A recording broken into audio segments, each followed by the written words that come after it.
ஐம்பூதமாய் விளக்கமாய் வேதமாய் விசும்பிடை ஞானமாய் அடிகளாரின் அருளாட்சி அன்று முதல் தொடர்கிறது.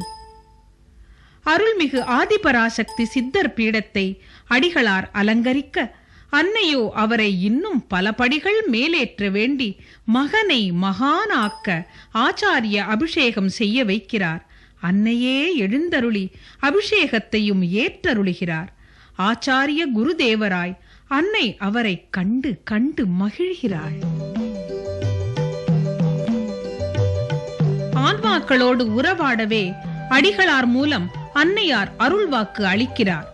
எதிரே அமர்ந்திருப்பவரின் தாய்மொழி எதுவோ அதே மொழியில் அருள்வாக்கு தருகிறார்.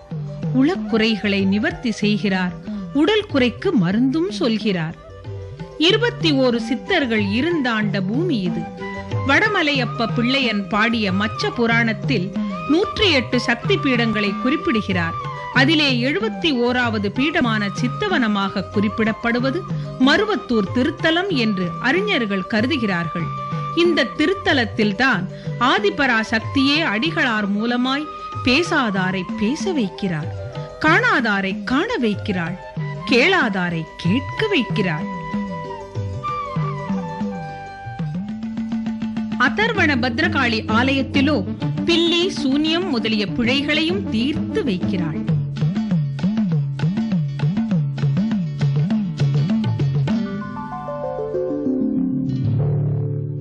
வருகிறேன், வந்து தாலியை என் கையால் தருகிறேன் என்றார் அடிகளார்.